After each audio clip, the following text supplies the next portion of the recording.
সেই রেস্তোরাঁর ক্যাশ কাউন্টারে এক ভদ্রমহিলা এলেন আর বললেন, 5টা কফি আর একটা সাসপেনশন। তারপর উনি 5টা কফির বিল মিটিয়ে দিলেন আর 4টে কফি নিয়ে চলে গেলেন।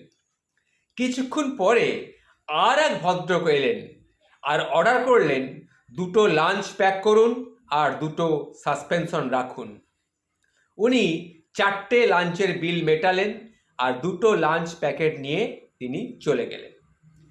তার কিছুক্ষণ পর আরও একজন এলেন, অর্ডার করলেন 10টা কফি আর 6টা সাসপেনশন। উনি 10টা কফির পেমেন্ট করলেন আর 4টে কফি নিয়ে চলে গেলেন। এইভাবেই একের পর এক চলতে লাগলো। বেশ কিছুক্ষণ পরে এক বৃদ্ধ, এক জর্জর ব্যক্তি, অসহায় ব্যক্তি, খুবই অসুস্থ ব্যক্তি সেখানে কাউন্টারে এসে জিজ্ঞাসা করলেন, আচ্ছা স্যার, কোনো সাসপেনশন কফি আছে? কাউন্টার থেকে জানানো হলো, অবশ্যই আছে স্যার, এবং 1 কাপ গরম কফি ওনাকে দেওয়া হলো। তার অল্প কিছুক্ষণ পরে একটা দাড়িওয়ালা ভদ্রলোক ভেতরে এসে জিজ্ঞাসা করলেন, স্যার, আজ কি কোনো লাঞ্চ সাসপেনশনে রাখা আছে?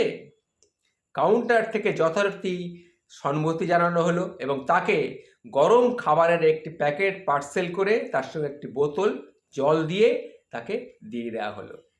এই ব্যাপারটি সারাদিন ধরে চলছে তো চলছেই। কিছু মানুষ নিজেদের পকেট থেকে, নিজেদের অর্জিত রোজগার থেকে কিছু অজানা মানুষের খাওয়ার জন্যে পেমেন্ট করছেন, আর কিছু গরিব দুস্থ মানুষ বিনা পেমেন্টে নিশ্চিন্তে খাওয়া দাওয়া করছেন। দিনভর চলছে এই কাণ্ড। অথচ কেউই জানেন না কারো পরিচয়। না দাতা জানে গ্রহীতার পরিচয়, আর না গ্রহীতা জানে দাতার পরিচয়। প্রয়োজন নেই জানার, প্রয়োজন নেই নিজের নাম জাহির করার, কিন্তু প্রয়োজন আছে কিছু অভুক্ত মানুষের মুখে অল্প হলেও অন্ন তুলে দেবার। যদি তার কফি খেতে ইচ্ছে করে, তার মুখে 1 কাপ কফির যোগান দেওয়ার, এবং সেটা একেবারেই গোপনে।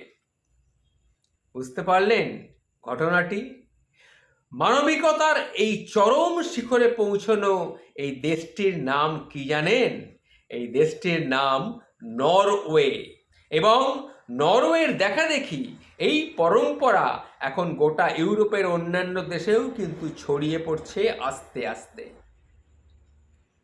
এটা মাথায় রাখবেন। কিভাবে বিভিন্ন মানুষ, দুস্থ মানুষদের, গরিব মানুষদের নিজের পরিচয় না দিয়ে, নিজের নাম প্রচার না করেও কিভাবে অন্যের মুখে অন্যের যোগান তুলে দিচ্ছেন।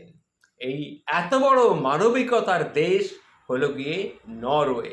সুতরাং সেলুট নরওয়ের অধিবাসীদের।